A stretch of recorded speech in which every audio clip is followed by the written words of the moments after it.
Captain Amarinder Singh की ताजपोशी की तैयारियां पंजाब राजभवन में लगभग पूरी हो गई है। सादगी भरे शपथ ग्रहण समारोह में कांग्रेस उपाध्यक्ष राहुल गांधी, हिमाचल के मुख्यमंत्री वीरभद्र सिंह समेत कई सियासी दिग्गजों के इस मौके पर नजर आने की संभावना है। कैप्टन अमरिंदर सिंह राज्य के मुख्यमंत्री के तौर पर शपथ लेंगे। पंजाब राजभवन में पंजाब के राज्यपाल वीपी सिंह बदनौर उनको शपथ दिलाएंगे और ये आप देख सकते हैं कि तैयारियों को अंतिम रूप दिया जा रहा है। पूरी तरह 2 टेंट पंडाल बनाए जा रहे हैं जिसको आप देख सकते हैं और जहां शपथ समारोह होगा उस टेंट को कह सकते हैं वाटर प्रूफ टेंट लगाएगा कि अगर बारिश हुई तो कोई ऐसी रुकावट ना इस प्रोग्राम में डले। इसको ध्यान में रखते हुए इंतजाम किए जा रहे हैं और राहुल गांधी, वीरभद्र सिंह पंजाब और देश की तमाम बड़ी जो सियासी पर्सनालिटीज़ है वो शामिल होंगे और मुख्यमंत्री कैप्टन अमरिंदर सिंह के परिवार के मेंबरों के अलावा राज्य के एमएलए एमपीज शामिल होंगे और बताया जा रहा है 1000 के करीब मेहमानों को सद्दा दिया गया है। और ख़ास करके प्रोटोकॉल की बात करें तो प्रकाश सिंह बादल भी इस प्रोग्राम में आए, उनको भी इनविटेशन भेजा गया और कैप्टन अमरिंदर सिंह पंजाब के ऑफिशियली तौर पर मुख्यमंत्री बन जाएंगे और उनके साथ उनके साथी 9 के करीब मंत्रिमंडल के तौर पर वो भी शपथ लेंगे। कैप्टन अमरिंदर सिंह की जिम्मेवारियों की भी शुरुआत हो जाएगी। कैमरामैन आकाश के साथ जगतार सिंह, जी मीडिया, चंडीगढ़। और कैप्टन की सरकार में उनके साथी कौन कौन होंगे, कौन कौन से संभावित चेहरे हैं, उस बारे में आपको जानकारी दे देते हैं कि कैप्टन की सरकार में जो संभावित चेहरे हैं। सबसे पहला नाम ब्रह्म महिंद्रा, इनके बारे में आपको जानकारी देते हैं। पंजाब कांग्रेस के पुराने सिपाही हैं और पार्टी का हिंदू चेहरा है। 2007 से वो लगातार विधानसभा का चुनाव जीतते आए हैं। 2007 में उन्होंने समाना हलके से शिरोमणि अकाली दल के उम्मीदवार सुरजीत सिंह रखड़ा को हराकर जीत दर्ज की थी। 2012 में उन्होंने पटियाला देहाती हलके से चुनाव जीता और 2017 में उन्होंने एक बार फिर पटियाला देहाती हलके से 27,000 से ज्यादा वोटों से जीत दर्ज की और 3 बार लगातार चुनाव जीतने वाले ब्रह्म महिंद्रा को अब कैप्टन की कैबिनेट में जगह मिली है।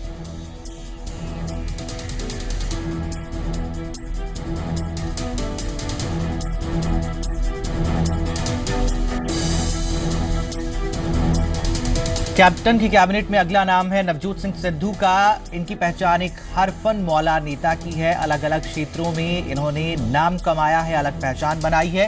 क्रिकेट और टीवी की दुनिया में नाम कमाने वाले सिद्धू को सियासत में एक तेज तरार नेता के तौर पर और इसके अलावा एक अच्छे वक्ता के तौर पर देखा जाता है। सिद्धू ने अपने सियासी सफर की शुरुआत 2004 में अमृतसर लोकसभा हल्के से चुनाव जीतकर की। सिद्धू ने भारतीय जनता पार्टी की टिकट पर चुनाव लड़ा और कांग्रेस के दिग्गज नेता रघुनंदन लाल भाटिया को 1 लाख से ज्यादा वोटों से हराया। फिर एक केस में सजा होने के बाद सिद्धू ने लोकसभा से इस्तीफा दे दिया। 2007 में अमृतसर लोकसभा के लिए जो उपचुनाव हुआ उसमें फिर से कांग्रेस के उम्मीदवार सुरेंद्र सिंगला को बड़े अंतर से इन्होंने हराया। 2009 में सिद्धू ने अपनी जीत को बरकरार रखा पर जीत का अंतर बहुत छोटा हो गया। 2014 में लोकसभा चुनाव के दौरान बीजेपी ने सिद्धू का टिकट काट दिया और पार्टी के दिग्गज अरुण जेटली को यह टिकट थमा दिया गया और कैप्टन अमरिंदर सिंह से वो हार गए। अपनी टिकट काटे जाने से नाराज नवजोत सिंह सिद्धू ने जो है लगातार अपना विरोध जताया और बाद में बीजेपी ने सिद्धू को राज्यसभा भेजा, लेकिन सिद्धू ने राज्यसभा से इस्तीफा दे दिया और इसके बाद सिद्धू ने कभी आम आदमी पार्टी तो कभी कांग्रेस में जाने के चर्चे रहे और सिद्धू ने अकाली दल की तरफ से विधायक बने परगट सिंह और बैंस ब्रदर्स को साथ लिया और मिलकर आवाज़ी पंजाब फ्रंट बनाया, पर यह फ्रंट टूट गया। बैंस ब्रदर्स आम आदमी पार्टी के साथ चले गए। सिद्धू और परगट सिंह कांग्रेस में शामिल हो गए। कांग्रेस की टिकट पर नवजोत सिंह सिद्धू ने अमृतसर ईस्ट सीट से जो है चुनाव लड़ा और भारी जीत दर्ज की, विधायक बने, जहां उनकी पत्नी पहले नवजोत कौर सिद्धू जो है 2012 में बीजेपी के टिकट पर चुनाव जीती थी। सिद्धू यहां पर 42,000 से ज्यादा वोटों से जीते और पंजाब भर में कैप्टन के बाद सिद्धू ने ही सबसे बड़ी जो एक लीड ली है, एक भारी अंतर से जीत दर्ज की। सिद्धू को भी कैप्टन की कैबिनेट में जगह मिली। हालांकि उनको डिप्टी सीएम बनाए जाने की चर्चाएं जरूर गरमाई हुई।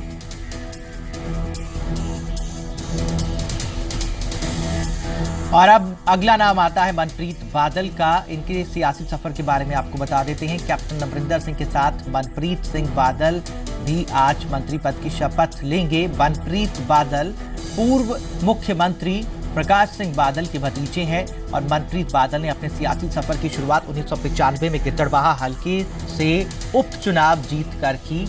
उसके बाद वो 1997, 2002 और 2007 में गिद्दड़बाहा हल्के से ही शिरोमणि अकाली दल के टिकट पर विधायक बने।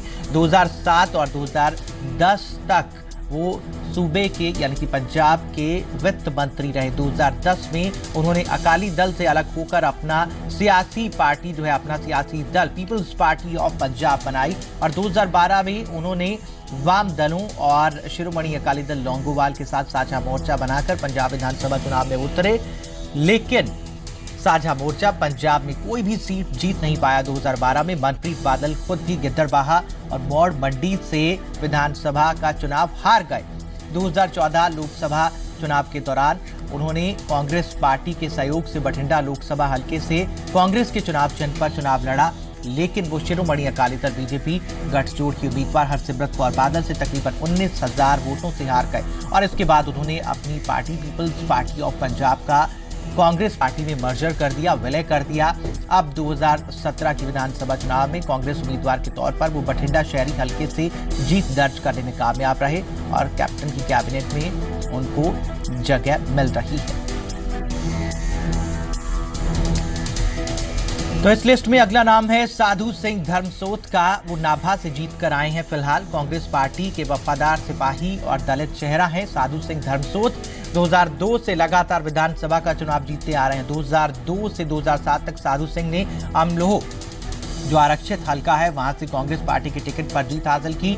नई हदबंदी के बाद अमलोह हल्का जो है वो जनरल हो गया, साधारण वर्ग में आ गया और 2012 में साधु सिंह ने नाभा हल्के से जीत दर्ज की। 2014 में उन्होंने फतेहगढ़ साहब हल्के से लोकसभा का चुनाव भी लड़ा लेकिन कामयाब नहीं रहे। आम आदमी पार्टी के हरिंदर खालसा ने उन्हें हरा दिया। 2017 में उन्होंने फिर नाभा हल्के से कांग्रेस पार्टी के उम्मीदवार के तौर पर चौथी बार विधानसभा में जीत दर्ज की और 4 बार लगातार विधानसभा का चुनाव जीतकर उन्होंने कैप्टन की कैबिनेट में जगह बनाई।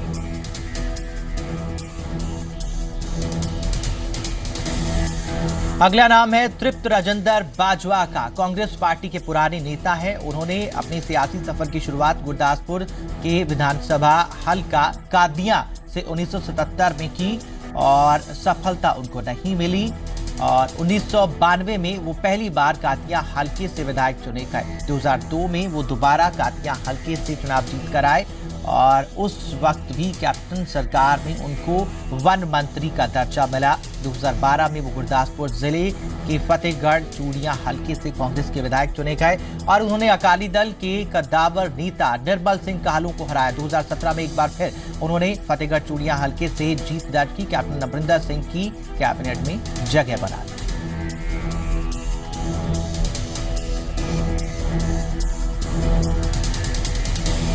अगला नंबर है राणा गुरजीत सिंह। नामी बिजनेसमैन और कांग्रेस के कद्दावर नेता राणा गुरजीत ने 2002 में कपूरथला हल्के से कांग्रेस पार्टी के उम्मीदवार के तौर पर विधानसभा का चुनाव लड़ा। 2004 में उन्होंने जालंधर हल्के से लोकसभा के लिए वो चुने गए और आपको बता दें कि 2012 में उन्होंने फिर से कपूरथला हल्के से कांग्रेस पार्टी के टिकट पर विधानसभा चुनाव लड़ा और जीता भी। 2017 में वो एक बार फिर कपूरथला हल्के से विधायक चुनकर आए हैं। कैप्टन की कैबिनेट में उनको जगह मिली और आपको याद दिला दें जब उन्होंने इलेक्शन कमीशन के पास अपना ब्यौरा दिया था, पंजाब के सबसे अमीर उम्मीदवार वो माने गए।